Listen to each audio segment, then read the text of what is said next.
Hi friends, let's crack Kerala PSC എല്ലാവർക്കും സ്വാഗതം. ഇനി നമ്മൾ പ്രീവിയസ് ഇയർ ക്വസ്റ്റ്യൻസ് ആണ് ഡിസ്കസ് ചെയ്യുന്നത്. അപ്പോൾ നമ്മൾ നേരത്തെ ഒരു വീഡിയോയിൽ പറഞ്ഞിട്ടുണ്ടായിരുന്നു, PSC ഒക്കെ പഠിക്കാൻ തുടങ്ങുന്നവർക്ക് ഒരു ബേസും ഇല്ലാത്തവർ ആദ്യം പ്രീവിയസ് ഇയർ ക്വസ്റ്റ്യൻസ് വെച്ച് പഠിച്ചു തുടങ്ങണമെന്ന് പറഞ്ഞായിരുന്നു. അപ്പോൾ എങ്ങനെയാണ് പ്രീവിയസ് ഇയർ ക്വസ്റ്റ്യൻസ് പഠിക്കേണ്ടതെന്നാണ് നമ്മൾ പറഞ്ഞിട്ടുണ്ടായിരുന്നു. അങ്ങനെ ചെയ്യുന്ന ഒരു ക്ലാസ്സാണിത്. ഓക്കെ, അപ്പോൾ നമ്മൾ എല്ലാ ക്വസ്റ്റ്യൻസും അതിൻ്റെ ഓപ്ഷൻസും കൂടെയുള്ള അനുബന്ധ വിവരങ്ങളും എല്ലാം പറഞ്ഞിട്ടുള്ള ക്ലാസ്സാണ്. ഓക്കെ, അപ്പോൾ നമുക്ക് ക്ലാസ്സിലേക്ക് കടക്കാം. അപ്പോൾ ആദ്യത്തെ ക്വസ്റ്റ്യൻ, കേരളത്തിലെ ആദ്യ ജലവൈദ്യുത പദ്ധതി. Options: A Kuttiady, B Sabarigiri, C Brahmapuram, D Pallivasal. ഇപ്പോൾ ഏതാണ് ആൻസർ? ഓപ്ഷൻ ഡി പള്ളിവാസലാണ് ആൻസർ. പിന്നെ നമുക്ക് ഓപ്ഷനിലൂടെയും ബാക്കിയുള്ള അനുബന്ധ വിവരങ്ങളൊക്കെ എന്താണെന്ന് നോക്കാം. അപ്പം മലബാറിലെ ആദ്യത്തെ ജലവൈദ്യുത പദ്ധതി ഏതാണ്? കുറ്റ്യാടി. അപ്പം നമ്മുടെ ക്വസ്റ്റ്യൻ എന്തായിരുന്നു?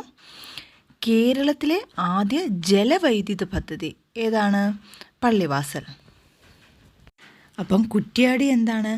മലബാറിലെ ആദ്യത്തെ ജലവൈദ്യുത പദ്ധതിയാണ് കുറ്റ്യാടി. ഇനി കേരളത്തിലെ ആദ്യത്തെ ഡീസൽ വൈദ്യുത നിലയമാണ് ബ്രഹ്മപുരം. അപ്പോൾ ആദ്യത്തെ ജലവൈദ്യുത പദ്ധതി പള്ളിവാസൽ, ഡീസൽ വൈദ്യുത നിലയം ബ്രഹ്മപുരം. ഇനി കേരളത്തിലെ ഏറ്റവും വലിയ ജലവൈദ്യുത പദ്ധതി ഏതാണ്? ഇടുക്കി ജലവൈദ്യുത പദ്ധതി. കേരളത്തിലെ രണ്ടാമത്തെ വലിയ ജലവൈദ്യുത പദ്ധതിയാണ് ശബരിഗിരി. ഓക്കെ, ഇനി കേരളത്തിലെ രണ്ടാമത്തെ ജലവൈദ്യുത പദ്ധതി ഏതാണ്? ചെങ്കുളം. അപ്പോൾ കേരളത്തിലത്തെ ആദ്യത്തെ ജലവൈദ്യുത പദ്ധതി പള്ളിവാസൽ, രണ്ടാമത്തെ ജലവൈദ്യുത പദ്ധതി ചെങ്കുളം. ഇനി കേരളത്തിൽ സ്വകാര്യ മേഖലയിലെ ആദ്യ ജലവൈദ്യുത പദ്ധതി ഏതാണ്? മണിയാർ. ഇത് നമ്മൾ കേരളത്തിലെ മൊത്തം എടുക്കുമ്പോഴാണ് ആദ്യ ജലവൈദ്യുത പദ്ധതി പള്ളിവാസൽ എന്ന് പറഞ്ഞത്. ഇനി കേരളത്തിൽ സ്വകാര്യ മേഖലയിൽ പ്രവർത്തിക്കുന്ന ആദ്യ ജലവൈദ്യുത പദ്ധതി എന്ന് പറയുന്നത് ഏതാണ്? മണിയാറാണ്. ഇനി കേരളത്തിലെ സ്വകാര്യ മേഖലയിലുള്ള ഏറ്റവും വലിയ ജലവൈദ്യുത പദ്ധതി ഏതാണ്? കുത്തുങ്കലാണ്. ഓക്കെ, അപ്പോൾ നമ്മൾ എന്തൊക്കെയാണ് പഠിച്ചത്? കേരളത്തിലെ ആദ്യത്തെ ജലവൈദ്യുത പദ്ധതി പള്ളിവാസൽ, കേരളത്തിലെ രണ്ടാമത്തെ ജലവൈദ്യുത പദ്ധതി ചെങ്കുളം, ഇനി കേരളത്തിലെ ഏറ്റവും വലിയ ജലവൈദ്യുത പദ്ധതി ഇടുക്കി, കേരളത്തിലെ രണ്ടാമത്തെ വലിയ ജലവൈദ്യുത പദ്ധതി ശബരിഗിരി, ഇനി കേരളത്തിലെ ആദ്യ ഡീസൽ വൈദ്യുത നിലയം ബ്രഹ്മപുരം. ബ്രഹ്മപുരം എവിടെയാണ്? എറണാകുളത്താണ്. ഇനി അടുത്തത് മലബാറിലെ ആദ്യത്തെ ജലവൈദ്യുത പദ്ധതി കുറ്റ്യാടി.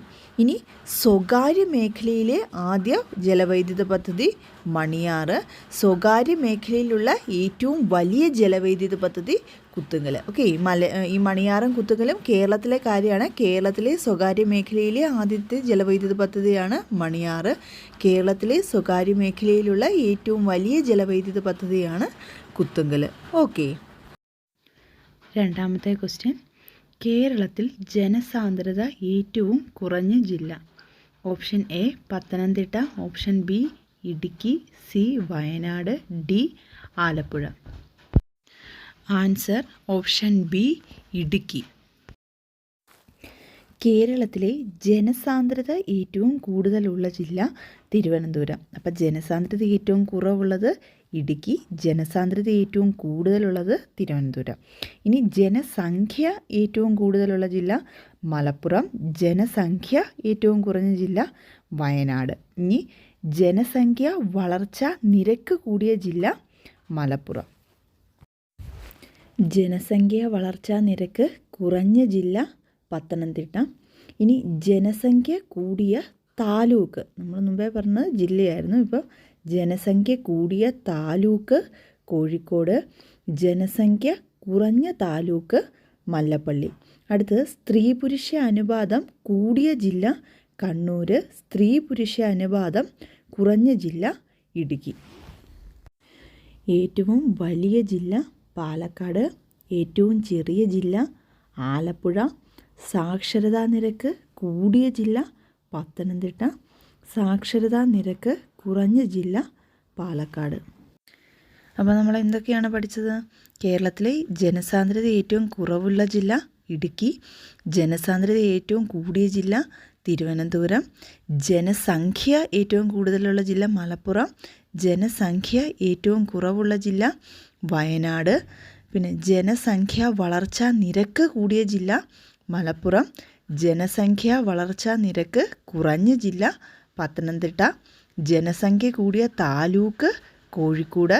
ജനസംഖ്യ കുറഞ്ഞ താലൂക്ക് മല്ലപ്പള്ളി. പിന്നെ സ്ത്രീ പുരുഷ അനുപാതം ഏറ്റവും കൂടിയ ജില്ല കണ്ണൂർ. സ്ത്രീ പുരുഷ അനുപാതം ഏറ്റവും കുറവുള്ള ജില്ല ഇടുക്കി.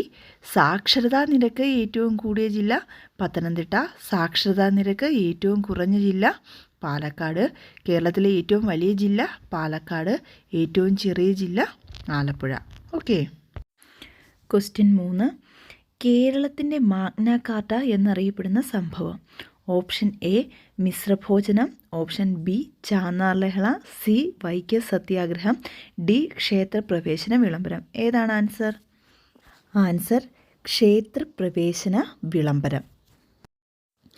ക്ഷേത്രപ്രവേശന വിളംബരം പുറപ്പെടുവിച്ച തിരുവിതാംകൂർ രാജാവ് ആരാണ്? ശ്രീ ചിത്തിര തിരുനാൾ.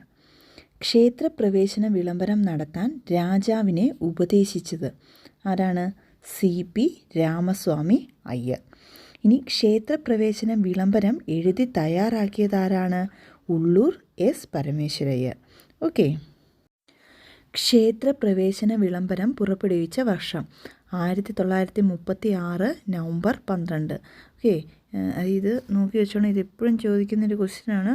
വർഷം, ക്ഷേത്രപ്രവേശന വിളംബരം പുറപ്പെടുവിച്ച വർഷം 1936 നവംബർ 12. ഇത് തിരുവിതാംകൂറിലെ കാര്യമാണ് ഇപ്പോൾ പറഞ്ഞത്. ഇനി മലബാറിൽ ക്ഷേത്രപ്രവേശന വിളംബരം പുറപ്പെടുവിച്ച വർഷം 1947 ജൂൺ 2. ഇനി കൊച്ചിയിൽ ക്ഷേത്രപ്രവേശന വിളംബരം പുറപ്പെടുവിച്ച വർഷം 1947 ഡിസംബർ 20. ഓക്കെ. അപ്പം മലബാറിലും കൊച്ചിയിലും 1947 തിരുവിതാംകൂറിൽ 1936 നവംബർ 12. ഓക്കെ. അയിത്തോച്ചാടനത്തിനായി കേരളത്തിൽ നടന്ന ആദ്യത്തെ വലിയ ബഹുജന പ്രക്ഷോഭം ഏതാണ്? വൈക്കം സത്യാഗ്രഹം.